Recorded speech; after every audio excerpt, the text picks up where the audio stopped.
Λοιπόν, τώρα φίλες και φίλοι, πάμε σε κάτι πολύ χρήσιμο και πολύ ενδιαφέρον. Εδώ και ένα χρόνο λειτουργεί αυτό το πρόγραμμα Δικαιοσύνη για Όλους. Να δούμε πώς γεννήθηκε η ιδέα αυτή, να δούμε ποιους εξυπηρετεί, αν υπάρχει ενδιαφέρον και το βασικότερο πώς λειτουργεί. Μαζί μου η νομικός η κυρία Αλεξία Κουντούρη. Αλεξία Κουντουρί. Κουντούρη, ναι, Κουντούρη. Ναι, ναι. Η οποία νομίζω είχατε και την ιδέα βασικά, έτσι. Ναι, μαζί με μια άλλη συνάδελφο ουσιαστικά, ναι, είχαμε την ιδέα. Πέστε μου λίγο, πώς γεννήθηκε αυτή η ιδέα να δημιουργηθεί ένα πρόγραμμα το οποίο θα βοηθάει κόσμο που δεν έχει την οικονομική δυνατότητα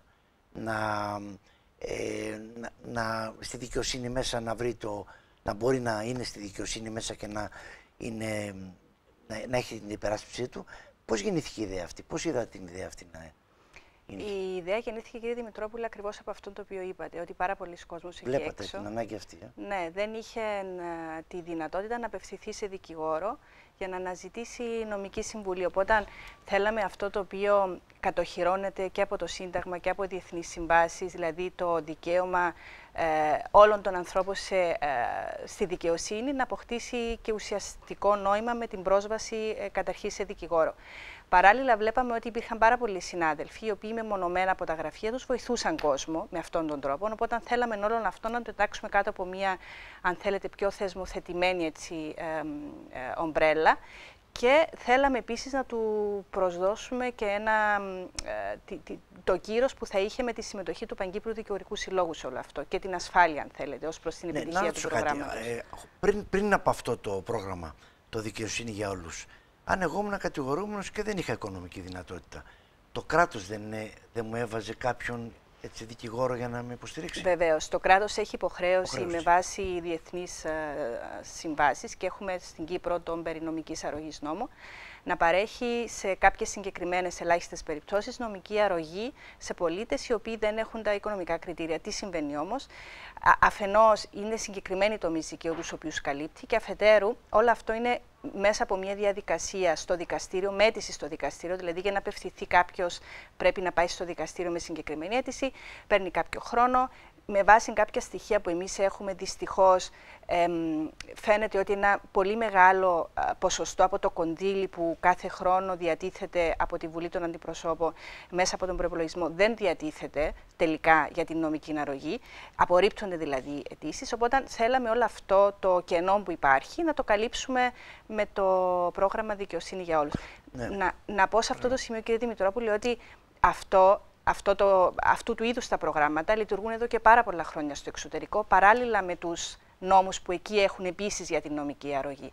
Οπότε αυτό το οποίο εμείς λέμε συχνά είναι ότι δεν έχουμε ανακαλύψει τον τροχό. Ναι.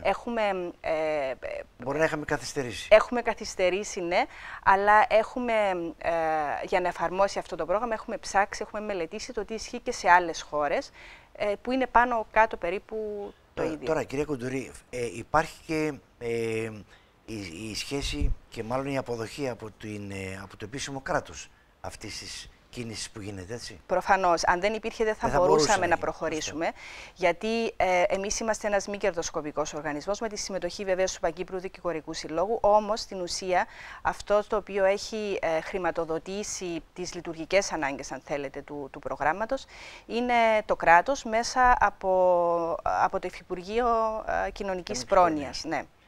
Πώς λέτε, ποιοι είναι οι δικαιούχοι σε αυτό το πρόγραμμα? Δικαιούχοι είναι φυσικά άτομα καταρχήν, δηλαδή δεν είναι εταιρείες, μάλιστα, οι οποίοι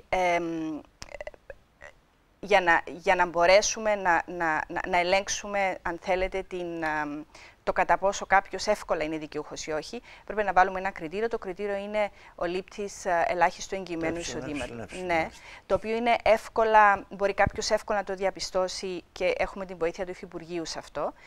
Και ο τομέας δικαίου στον οποίο αναζητεί βοήθεια να μην καλύπτεται από τον νόμο περί νομικής αρρωγής. Οπότε είναι το κενό που λέγαμε προηγουμένως που ερχόμαστε να καλύψουμε. Η νομική αρρωγή χορηγείται σε περιπτώσεις όπως είναι ποινικά. Ποινικά και οικογενειακά σε συγκεκριμένες διαδικασίες. Ναι. Τώρα, ερώτηση βέβαια, γιατί μας ακούνε φίλοι που μπορεί να χρειάζονται τη βοήθειά σας. Πώς λειτουργεί αυτό το πρόγραμμα? Να σας πω. Το πρόγραμμά μας λειτουργεί σε δύο πυλώνες.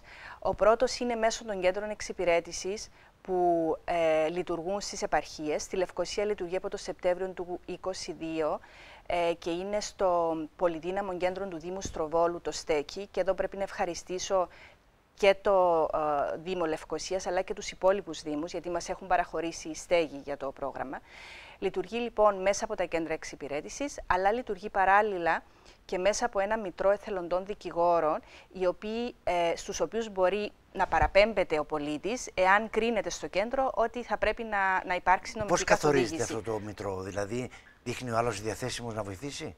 Ναι, υπάρχει ένα μητρό ήδη καταρτισμένο. Έχουμε απευθυνθεί σε όλους τους δικηγόρους και όσοι θέλουν, μπορούν και σήμερα ακόμη να δηλώσουν το ενδιαφέρον τους. Τηρείται ένα μητρό και παραπέμπονται πολίτες εκ περιτροπής. Δηλαδή, αν για παράδειγμα κάποιος συνάδελφος δραστηριοποιείται στο οικογενειακό δίκαιο, θα περιληφθεί στο μητρό που αφορούν τον δικηγόρο σε οικογενειακό δίκαιο. Και μετά αυτό γίνεται εκ περιτροπής. Θέλετε να αναφέρουμε τα στοιχεία επικοινωνίας, κύριε Δημητρόπουλε? Βέβαια, πρέπει να τα πούμε, γιατί κόσμο μπορεί να ενδιαφέρεται να μπει στο πρόγραμμα. Λοιπόν, στη Λευκωσία, λοιπόν, το κέντρο λειτουργεί καθημερινά Δευτέρα, Τρίτη, Τετάρτη, Πέμπτη ουσιαστικά από τις 8.30 μέχρι τις 3.30 και είναι στο Κέντρο Κοινωνικής Αλληλεγγύης και Δικτύωσης στο Στέκι. Το τηλέφωνο είναι 22 79 78 80. Να το ξαναπούμε, 22 79 78 80. Στη Λεμεσό λειτουργεί Δευτέρα, Τετάρτη, Πέμπτη, Παρασκευή και είναι στο Δημοτικό Κέντρο Κοινωνικών Προγραμμάτων Πολυκατοικίας Πλουτής Σέρβας. Είναι 25 34 80 48, 25 34 80 48 και είναι 8 με 1 στις μέρες που έχουμε αναφέρει. Στη Λάρνακα ξεκινάμε τη λειτουργία μας αυτή την Παρασκευή, 23 Φεβρουαρίου, και είναι στο Χρυσοστόμιο Μέλαθρο, στη Λάρνακα. Το τηλέφωνο επικοινωνίας είναι 24 33 32 90. 24 33 32 90. Και στην Πάφο είναι κάθε Τρίτη προς το παρόν, 8.30 με 1.30. Είναι στη Λεωφόρο Ευαγόρα Παλικαρίδη 15, στο Θερινό Νατσικό. Και το τηλέφωνο επικοινωνίας είναι 99 74 24 00. Να το πούμε πάλι μια φορά. 99 74 24 00. Τώρα, αυτό, αγαπητή κυρία Κοντουρί, το σύστημα, το πρόγραμμα δουλεύει ένα χρόνο. Υπήρχε ενδιαφέρον? Ναι, υπήρχε αρκετό ενδιαφέρον. Πρέπει να σας πω ότι στη Λευκωσία, που αρχικά ξεκίνησε, είναι το περισσότερο ενδιαφέρον. Στη Λεμεσό υπάρχει ιδιαιτερότητα επειδή στεγαζόμαστε μαζί με άλλους φορείς, αν θέλετε, σε αυτό το πολυδύναμο κέντρο που έχει χτίσει ο Δήμος Λεμεσού, όπου υπάρχει μια αλληλοεπίδραση. Επομένως, ο κόσμος στη Λεμεσό έχουμε έτσι διαπιστώσει ότι έχει μάθει πολύ πιο γρήγορα το πρόγραμμα. Παραμένει να δούμε πώς θα είναι στην Πάφο και στη Λάρνακα, αλλά από τις επαφές που έχουμε με τα αντιμαρχεία φαίνεται ότι υπάρχει ενδιαφέρον. Ναι. Έχετε καταλάβει, φαντάζομαι, ότι είναι πολύ σπουδαίο αυτό που έχετε κάνει, που κάνετε. Το έχετε καταλάβει αυτό? Γιατί είναι πραγματικά σπουδαίο και ειδικά στις μέρες μας, που δεν έχουν δυστυχώς οι άνθρωποι όλοι την οικονομική δυνατότητα, ακόμα και να υπερασπιστούν τον εαυτό τους. Νομίζω ότι είναι ακόμα πιο σπουδαίο. Και να πούμε ότι μαζί με εσάς, κυρία Κουντούρη, ήταν και η κυρία Μελίνα Πύργου, ήταν έτσι? Η συνάδελφος που έχω αναφέρει στην αρχή, που είχαμε ουσιαστικά μαζί εμπνευστεί, είναι η συνάδελφος η Μελίνα Πύργου. Μαζί μας επίσης ήταν και ο Παγκύπριος Δικηγορικός Σύλλογος, γιατί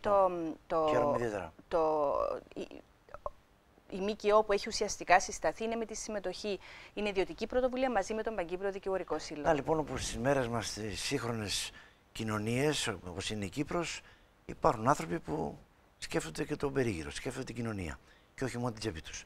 Σας ευχαριστώ πάρα πολύ για την παρουσία σας εδώ. Εγώ σας ευχαριστώ για τη Καλή φιλοξενία. επιτυχία σε ό,τι κάνετε. Να είστε καλά. Πάμε